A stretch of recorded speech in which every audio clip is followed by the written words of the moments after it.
Hi, this is Matt Mason. You're watching Anchor Shop TV.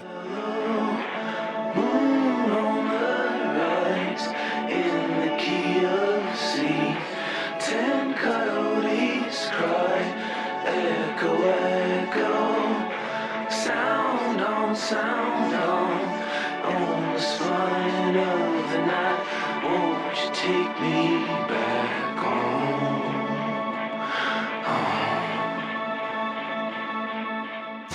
I think these festivals, there's two ways to look at it. To me, they're like a lot of fun.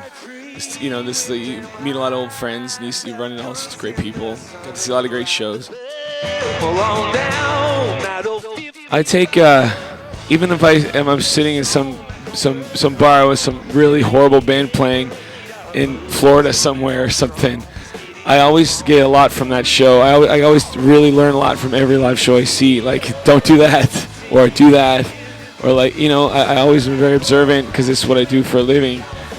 So when you're playing with these great bands like tonight, I'm gonna watch everybody I can, and I know for a fact I'm gonna learn a lot tonight from watching them. And I've never not learned anything from a show, and I love that. With Coyote, I wanted to do something that was just me, and that's it. I wasn't trying to do anything else. I just wanted something that I was proud of and that represented what I was hearing in my head or my heart or my soul. I wanted to just put that down, and that was the only parameters I had, and so I used a lot of takes that were demos. Anything that had the most feel I took, and I didn't really care much about fidelity, and we did some things live off the floor because it had more feel, and that was my goal with Coyote. I didn't have any expectations for it. It took me a long time to finish, because the songs I want to have on my albums they're cerebral, they stream of conscience, they're visceral.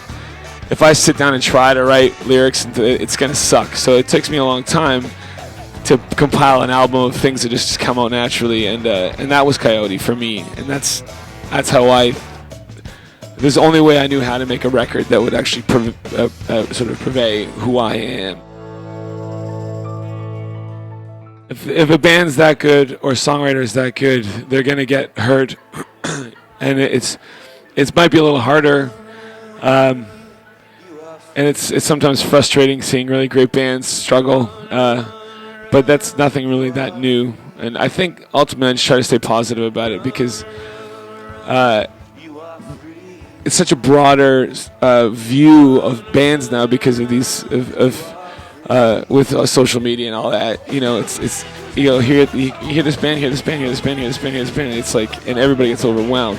However, if somebody is that good, they're gonna kick up above all that and be heard. And that's I think that's fair. They put more work in. I think it's really awesome. It's really. I just started tweeting this year. I'm like a dinosaur, I guess, when it comes to that. But I think it's great. Like, you have like 10,000 people. You can just say. I talked about like hot dogs for like half an hour on my Twitter page, and then my whole Twitter page blew up with talking about hot dogs. It's insane. It's so stupid. We're talking about hot dogs, but it's like you utilize that to something that has to do with your music or cheers, Dave Tazowski. If you can talk about hot dogs and a bunch of people get really into it, but if you actually utilize that something that pertains to your music or whatever, you know what I mean? It's such a tool, and everybody knows it, but it's impressive. It's so futuristic to me. I think a lot of labels now, there's like you hit this threshold where you need $1 million deal. You need that kind of tour support. You need billboards, and you need if you're gonna get to that level of a band like the Black Keys or Kings of Leon or whatever, go. But nobody's willing to take a chance anymore until you're tried, tested, and true. So I think it takes longer because these bands actually get in the van and tour forever and get a real fan base, a following, diehard fan base, and it takes them 10 years to do that. Then the labels are like, okay, these people are filling 1,000 seaters, and they jam the Bowery Ballroom and they're independent. Okay, now let's throw $2 million at them, and then they go to the next levels. But it just takes longer for labels because they don't have money, to just go, oh, let's throw $2 million at it and see what happens. No, they don't. They let people tour around in a van for 10 years and get their own fan base before they're willing to invest. So it's beyond a reasonable doubt that they're going to get the return.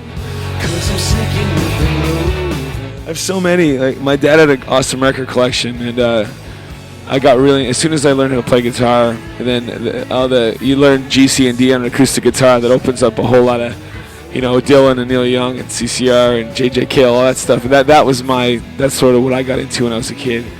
And then from there, all sorts of other genres of music, came into my life and inspired me just as much. But when I started, that was sort of that was the scene I was into, I guess, or whatever.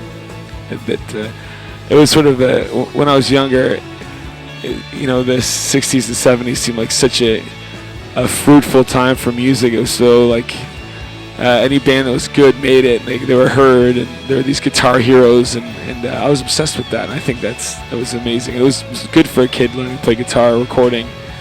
It was good music to listen to. One thing I like about live shows is that nobody can,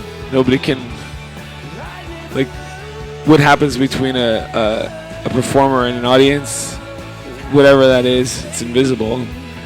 But you can't bottle that. You can sell tickets to a show, yada yada yada, but you can't bottle that connection and sell it. It's untouchable. It's like, and there's a lot of music lovers are addicted to that. They go to shows and they want to feel that, and a lot of performers, that's why they perform, because they want to feel that too. So it's a sort of magical thing that happens, and I've seen a lot of shows, and some shows where you can cut it with a knife. It's like, it's so thick, and to me, I'm addicted to that, and that's what I love about live shows, is that there's no name for it. You call it a connection, you call it a vibe, whatever. There's no name for it. It's like when you meet somebody you really like, and you just feel that, and that's but it can be created with an audience and a performer. You can create that feeling, and I think it's incredibly special.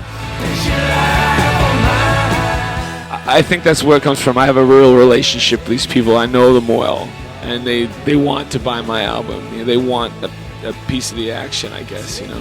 Whereas a lot of these like new younger kids, they like a band for a week. They're not going to buy the record. They download it. But these are really devoted people, and I hope to devote myself to them as much as they've devoted themselves to me. But I think that might be why they're still buying CDs or vinyl, whatever, or both.